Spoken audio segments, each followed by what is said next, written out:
Hello everybody, I'm here with Mike Clegg. He has his own podcast. Thank you for having us over. No problem. Played a few games for Man United, quite a few. Been there for close to 10 years with the 3 years. Yeah, I academy. actually joined in the academy. Yeah. My first trial game was in December 1992. Yeah, and I actually left, I think it was February 2002. So I was there almost 10 years. Yeah. How was the process like when you signed for Man United?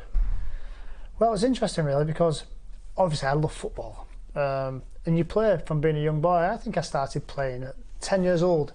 But now they start at 4 and 5. So it's another 5-6 years they start early. But I started a little bit later. I was 10. I was a good player. I got chose for my local town team called Tameside, which is an area I love on the east of Manchester.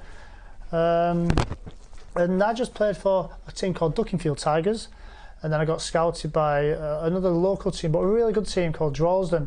I went to Droylsden when I was about 13, 14, and within that team, every single player was at an academy, believe it or not. So there's a lad at Stockport, Blackburn, Oldham, Rochdale, Bury, Man City, everywhere. So it was a really good team. And even though I'd become the captain of the team, we had a really good player, young player there called Alan Graham, excellent player.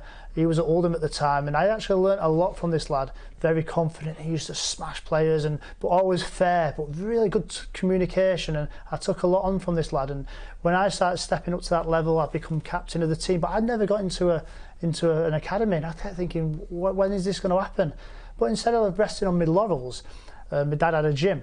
I did a lot of training in the gym. I took up Olympic lifting. I went into the national championships doing Olympic lifting, called the snatch and the clean and jerk. And it sort of set me up physically, even though I'm quite a small lad, for the opportunity when an opportunity come along, if it ever come along. Because I actually applied to go to college. I was going to do PE and psychology and some type of biology, something related to health and fitness. And just out of the blue, a scout come speaking to me, my father, and just said, I've been watching you for a while, but you've been playing midfield and not quite sure that's your correct position. A central defender just got injured. Would you like the opportunity to have a trial at Manchester United at centre half? And I was like, well, yes, of course. And then you asked a question and said, this guy's been injured. There's a game at the weekend against Blackpool. It's such a bad injury, the poor lad won't be able to sign as an apprentice. So there might be an opening for you. So you can imagine that opportunity. And when that game came, I played away against Blackpool. I remember the coach there, who's called Dave Bushell. He used to be the manager of the England under-18 squad, and he took over the Man United under-16s, and he just said, go and enjoy yourself. Oh my God, did I enjoy myself. I put the United strip on. I swear, that badge made me feel like Superman. I was running around, I was doing things I shouldn't. I was too excited, but I scored, and I was talking, I was communicating, and it just felt like I was in the flow state, so to speak, and it was an amazing occasion. And then after the game, Dave Bushell said, come back again, come back next week. And I only went there 5 or 6 more times, and then I think it was probably February, they offered me an apprenticeship. And so that's that story. That was I went there 5 or 6 times, offered me an apprenticeship. I went training at the Cliff, which is in Salford. One of the under-16 coaches there was Nobby Stiles. Nobby Stiles, what a legend. He won the World Cup with England, and I'm looking at Nobby and he's telling me things. I'm just soaking it in like a sponge, and it was just an amazing from what felt like nowhere to being in amongst them players and signing as an apprentice at Man United. And Nobby being a World Cup winner, European Cup winner for Man United, and also the late Eric Harrison. How was it like working with those kind of people? Well, Nobby first of all was in the under-16s, and I had him for probably 3 or 4 months, because when you sign, you actually start July the 1st. So I probably had him in that time span in between, and then when you signed, obviously you're at the Cliff. It's your job. You're an apprentice. You need to learn the ropes. You need to understand football. And I was like green as I'd not really been exposed to the academy system. So when you walk in, first of all, you get introduced. This is Pot Robson. He's like the B team manager, and this is Eric Harrison, the A team manager. And when I joined, the class of '92 had just they won the Youth Cup final the year before, and when I just joined, they just lost against Leeds in the final. But that class of '92, we know how well they kicked on. So you're walking into big boots here, big expectations, and I just remember that the first year. Eric Harrison always set it up where the second years, who were going to be the better, more experienced players, were going to be the biggest part of the youth team, and the first years, you just learn to deal with it. And I remember the first time in training, honestly, it was like the red arrows. We must have got battered 12-0. And the good players who were the first years, like Phil Neville, he played for the second years. And it was like, wow, I've never seen anything like it. But over that period of time, Pop teaching us, you learning what Eric wants, we sort of got our own self-esteem, and that group of players I was with, none of us become superstars apart from Phil, but in that first year we learned how to be a real good grouping bond, and when we become second years, nobody expected us to do anything, but we actually won the Youth Cup ourselves in that year, and it was a massive achievement. Of course it was. We beat Tottenham in the final, we beat Arsenal on the way there, we beat some big teams, and I almost think what we did was a mini miracle, compared to the class of '92 were legends, and they went on to be legends. But that little group there, that was a special time also. And after a few years in the academy or in the youth teams, you make your debut for Manchester United. Was it like to put up the United shirt and just start playing for the first team? Well, of course, it's an incredible feeling. I mean, absolutely incredible. It was incredible putting that shirt on for the first time when I was 15 years old. But once I got offered my 1-year contract, after the Youth Cup final, I was thinking, am I going to sign a 1-year contract? I'm technically not that good. I'm not physically ever going to get much bigger than what I was, even though I had all the strength and conditioning and the Olympic background. So I was fast, I was powerful, but still, genetically, I wasn't built really to be at that level. So you're either going to be like an Iniesta or a Paul Scholes, incredibly on the ball, or you're going to be more like an athlete. And I was a bit small and not very technical, so I really had to make some big decisions. I went to see, I'm not on the door, I never had an agent. I knocked on the door of Alex Ferguson's office and said, "Gaffer, I need to have a word." And he said, "Well, what's wrong?" I said, "I don't think I should sign this 1-year contract." He said, "Well, what are you talking about?" He says, "A 1-year contract to Man United." I said, "These lives so rare." I said, "I know, but I'm never going to be a centre-half. It's crazy." And there's some trials at Blackpool, believe it or not, to go to an American scholarship, which would be a 4-year American scholarship. And I liked education, and I just thought, there's something about that I might consider. So I told him, and he went, "Well, I think you're crazy. Go to the trials, see what you think, and we'll speak again next week." Went on the trials, had a brilliant weekend, really enjoyed it. Obviously playing football, and I got offered 4 or 5 different scholarships, and I went to see Alex Ferguson the next week, and he said to me, "How was it? Did you get much interest?" And I said, "Well, yeah." And they said, "I knew you would." So what I've done, I've had a little think over the weekend, and I guarantee you that you're right. You're never going to be a centre half. However, I'm going to give you the opportunity at right back. So play right back for the reserves. I'll make sure you play some games. I'll make sure I speak to Jim Ryan, who is our reserve team manager, and see how that goes. What a change that was. I played nearly every game for the reserves. I built my confidence, learnt that position. Jim Ryan was a rock as a coach. I really respect Jim Ryan and how he taught me, and also how he learnt you to self-develop rather than being a bit more like Eric, who was a bit more dictatorial. And from that I got reserve team player of the year, and then the next season, still playing really well with a lot of confidence. That's when this opportunity come. I got asked to travel with the first team, which I'd never had done before, and again I didn't even realise there was many injuries up above, so I was just concentrating on the job I needed to do. And I think somebody like Paul Scholes said, "Listen, you might be travelling." And I went, "Really?" And I didn't even have a suit at the time. So Brian Kennedy calling me over and said, "Right, go and get measured up, because you're going to travel with us on Friday. We've got an away game against Middlesbrough." So I thought, right, brilliant. Well, a few players had actually gone for like little visits. I think John Curtis had gone and he'd watched a game, but he didn't play, and a few of the younger boys who had gone through the Lowshaw system, the gold star players who you always knew was going to do well. But then there was me, getting an opportunity of travelling. I thought, wow, this will be the best day of my life. And it ultimately ended up being that. Because once I got to the Middlesbrough Stadium, I wasn't expecting anything. I thought I might be sub, or I might be, just watching in the stand. But as I walked in, Alex Ferguson always set the kits up through his kit man to make sure as you walked in you knew what the team was, because he didn't really name it too early. So I walked in, it was like Schmeichel's shirt, and then me, it's like Clegg out. And then there's like Pallister and then Cantona and Keane and Beckham and Scholes. Oh my, what? I'm playing.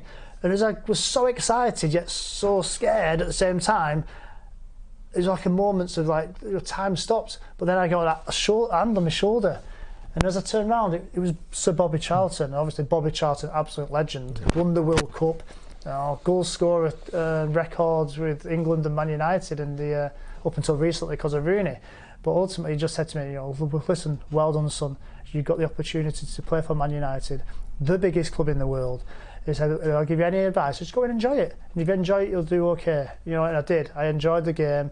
It went by fast as you can imagine. I can only remember certain bits and pieces, and I remember being on the bus on the way home, and I remember Butty teasing me saying, your life's changed, are you going to come out into the town, have a few beers with the lads and all that? I said, no. I said, I'm meeting my own mates, we're going to have a game of snooker in Ashton-under-Lyne, and that's what I want to do. And what a day.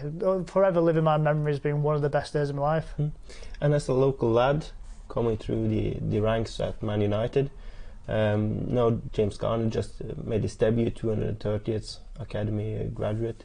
That's quite an exclusive club though, isn't it? I mean, you think about it, like you said, since 1937, only 230 people have played for Man United in the first team, and I'm one of them. So the likes of James Garner, Chong, Gomez, the boys who were doing it, plus all the players I've known in the past, like Wes Brown, Chris Eagles, all these lads. It's a great achievement, and it's a big club, and to get to the first team, even if it's just for one game, is something to be very proud of. And hopefully with Ollie now, with your countrymen, the Norwegian charge, there'll be more opportunities of that. And I hope not. Ollie allows that to happen more often. If we go back to the Norwegians that you played with, because you played with quite a few at United. You played with Erik Nevland, Ronny, Henning, and Ollie. Yeah. How were they like as a group? First thing I would say, as people, every single one of them top draw. Top draw. That class of '92 was a little bit above me, and they stuck together. So I ended up drifting, to the likes of Ollie. I used to sit next to Ollie Gunnar in the changing room. Ronnie Johnson, the brilliant guy, we used to call him the Iceman. He was always on ice, and even now when we play Masters football, I'm surprised if he's not got an ice pack somewhere. But Ronnie, I think he's studying sports science now. He's gone down a similar route to what I did, and I'm sure he'll do really well with that, with his football experience and now his education, going into helping other players develop will be amazing. Erik Nevland, similar age to me, he come a little bit after me. Probably didn't really have that many opportunities, but a great player. I still stay in contact a little bit with Erik through social media. And Henning Berg, obviously top player, come from Blackburn, ended up being the Blackburn manager, I think. And I think what's he doing now? Do you know? I think he's manager in Stabæk, a club in Norway. Nice, yeah. So I mean, Henning, vast experience and a great guy to have around, and he was a very sort of solid, strong head who you could go and seek advice from. So yeah, definitely the Norwegian culture. And even when I worked at Sunderland, when we get Norwegians or Swedes or people from Finland, you're a type of guys who are very honest, hard working, you're very good in the gym, you really understand how to maximise your potential. So so you Scandinavians, you're certainly a pleasure to work with. Brilliant. It's 20 years since the 99 season now. Everybody's talking about it. How was your take on it, since you were on the inside? Yeah, it was interesting, disappointing in one sense, but unbelievable in another sense. The year before, we played against Monaco in the quarter-finals, and I played in that game against Monaco at Old Trafford, and we drew the game 1-1. Ollie scored, I think. Yeah, he did. Ollie scored, but we got knocked out, and for me that was a bit of a sliding door moment. I felt if we would have won that, I might have had an opportunity in the semi-finals, and I even had a shot and Bartes tips it over, and it's a bit of a sliding door moment, because I really feel like if that just went a little bit different, because of the level that was at, it might have really helped me to kick on in my career, but it didn't happen. And all the time the likes of, whether it was Ronnie or Henning or David May or Jaap Stam, big solid defenders, my options to play were limited, and I knew once they were back fit, it sort of disappeared, and I felt like if I would have scored in that game, I would have got through. It would have been massive for my career. But then the year after, I didn't play as much. Obviously still at the club. I went over to Barcelona, flew over with the team and the club, but I wasn't a part of the actual squad itself. And I was watching from the stadium, and it was, of course, what an amazing occasion. And and to see the team win and everything they went through that season, and I played a couple of games in the league and stuff, and that was brilliant. But to get the treble was an amazing, just amazing time. And it wasn't until 2008 I was lucky enough to be there in Moscow, because my father was working for the team at that time as the head of fitness and strength and conditioning, and we was there in Moscow, and we was on the flight on the way home, when the same flight as the team, and again the party was there and people buzzing around, and just that same feeling when you win something like that, which is so special. Even if you're not playing, if you're just in and around it, the feeling is amazing, and emotion is why people love football. And there's nothing more emotional than winning the Champions League. Who's the best player you played with? Because there were so many. I mean, you can say different players for different reasons. I used to look up to Dennis Irwin as somebody I would love to think about how I would want to be as a player. Unbelievable quality, never give the ball away, good at communication, but was never a loudmouth. Something very understated, yet his class is unbelievable. What a nice guy he is. And I love seeing Dennis occasionally when I go down to the club, or he speaks at a couple of sportsmen's dinners where I'm at. So Dennis is like somebody I really looked at as a mentor. But when it comes to who was the best player, I think to play on the same pitch as Eric Cantona, for me, you don't get any better than that. For me, that's why he's called the King. And when he was at United, I think him and that class of '92 just took the club to the next level. Eric with his unbelievable touch and authenticity, individualism, but in training, after training, he always stayed out and did some extra work, and we used to watch him in awe, thinking, wow. But he almost set on this new idea of, once the managers finished training, doing the tactical, technical stuff, or Brian Kidd had finished, or Steve McLaren, that doesn't mean the session's finished. That just means that their input is finished. And as players, we all started doing our own individual practicing, whatever that might be. Whether it's Beckham doing his free kicks, whether it's the lads doing some passing, Schoolsy, Butty, whoever it might have been, Gary Neville, Phil Neville clipping balls down the line, and myself, I sometimes did different stuff, maybe go in the gym, because that's what I like doing as well. And it ultimately just meant the club ran itself, not just the manager, top down, but also the club. We all expected very high levels of ourselves from bottom up, and I think Eric Cantona helped to install that. So the manager, Eric Harrison, the class of '92, and Eric Cantona as a four group, no wonder the club did so well for so long. And the worst opponent then, because you met quite a few good ones as well. Oh, well, I mean, when I played against some good players, of course, I remember having a big tussle with Vinnie Jones. I played against Wimbledon, and I used to get proper stuck in. And I remember smashing him on the halfway line, and he sort of looked at me and thought, oh shit, he might be after me some more. And there was a corner, he just ran past it, whack, elbowed me right in the face. But that's a part of the growing up, part of learning how football is. And so you have tough battles like that. I remember playing against a guy who used to play for Blackburn called Mike Newell. Big centre forward, he smashed me again one time in the game. Ball's come around, go back to a Fred, he's going whack in my face, and then he took it on his chest, gave me about 6 stitches on my eye. Played against Ginola, unbelievable, technical ability, and he's a big guy, very similar to Eric in a way. That was incredible. Making my debut against Ravanelli and Janino. In each game you go along, there's always a standout player. I remember playing against Heskey a couple of times when he was young. I was in the same squad as him in the England under-21s team. And he was just a brute force at that age, and but then battles help you to become for the player you are, or the person you become. And now you started your own podcast on your YouTube channel. Could you just tell the Norwegians a bit about it? Yeah, well, I started my own podcast channel, and that's in reflection of me as a player and the people I've got to know. But also, I just spent 12 years as the head of strength and conditioning and fitness at Sunderland Football Club. There's a very interesting documentary called Sunderland Till I Die, which is a great show all about Sunderland. It's a very bad period, because when I joined, when Roy Keane became the manager in 2006, we was actually the bottom of the championship. And that first season we got promoted. Raymond van der Gaal joined us, He was the goalkeeper coach, but we got promoted.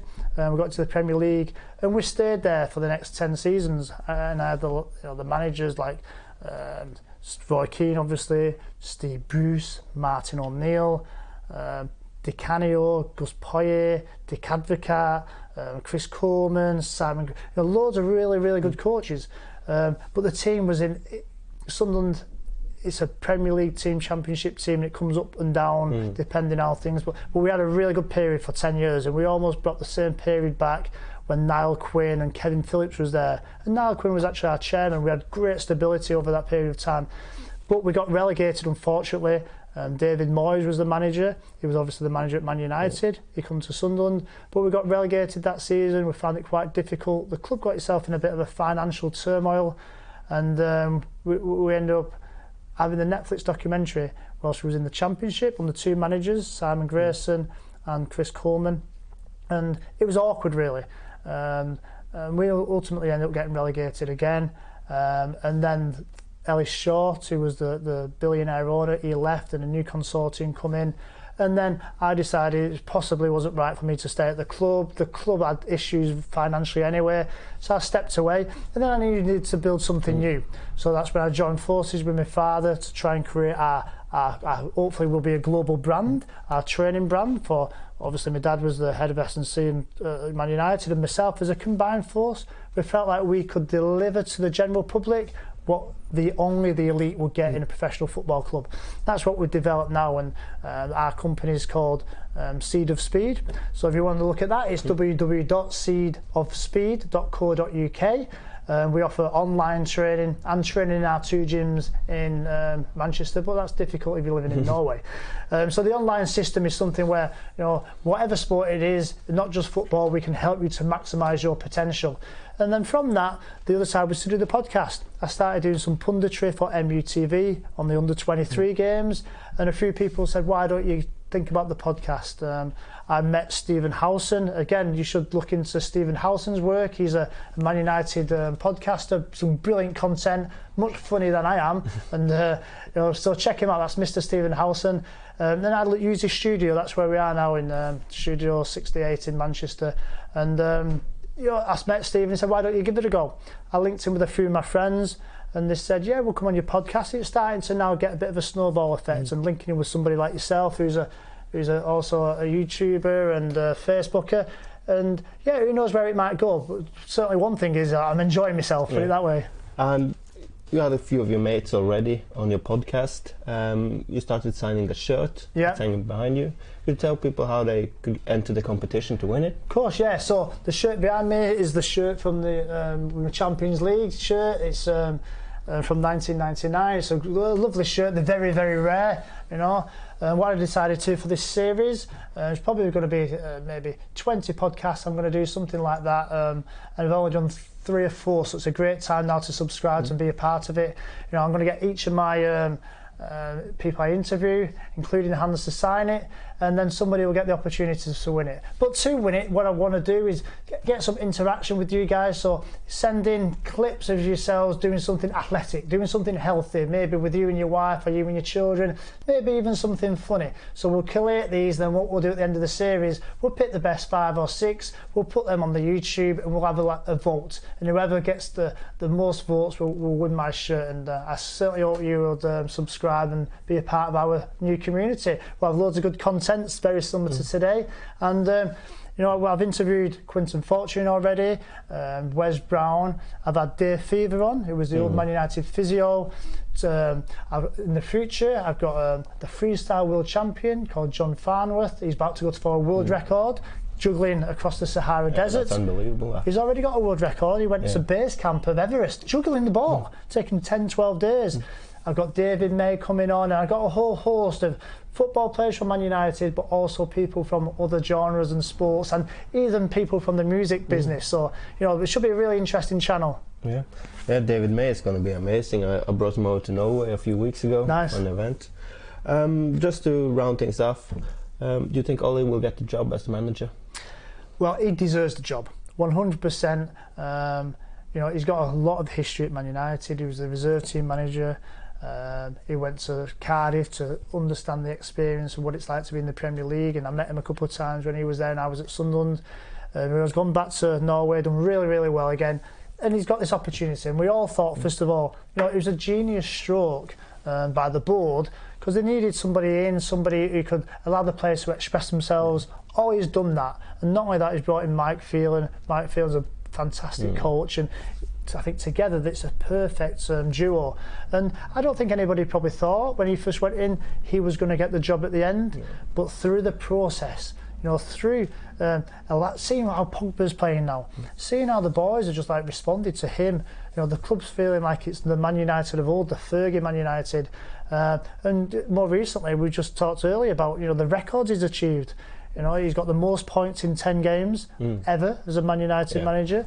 He's what was the other one? Club record away from home. Club record away from goal. 8 games on the bounce, and hopefully that will continue. So why would you not give it to him? I'm watching other people talk about Pochettino or whoever it might be. I'm saying, no, keep it in-house. Keep it what is the true Man United blood. So for me, all day, Ole Gunnar Solskjaer should get that job. And the fans want him. You could hear it. Ole's at the wheel. Of course. And the big problem potentially was when they lost. How would they respond from that? And they got beat by PSG. But they responded incredible after that. Brilliant. Even the Liverpool game, where we know Man United don't want to win the league this year. Liverpool was terrible that game. And Man United could have won it last minute with the Smalling opportunity. So for me, I really, really hope Ole Gunnar Solskjaer gets the job. And one thing I do want to say about Ole, because I have got a bit of a history with him, and so has my father, because my father rehabbed him when he was injured at Man United. Ole was incredible, and when he first got the job 2 weeks later, he actually rang up my dad. He went down to my dad's gym in Ashton-under-Lyne in Tameside in Manchester and spent an hour with him, and that just shows the type of character he is. He doesn't forget people who've helped him over the years, and Ole for me is sound and he's brilliant, and well, everything you want in a manager. Everything you want in a manager, and he deserves to get it. Well, thank you so much for doing this, Mark, and I recommend everybody to subscribe to his channel. It's really good, and I can't wait to keep following you. Thank you very much, Hans. Thank you. Cheers, guys. Very good. Yeah. Happy? I think that was really good. Yeah. Because once I start talking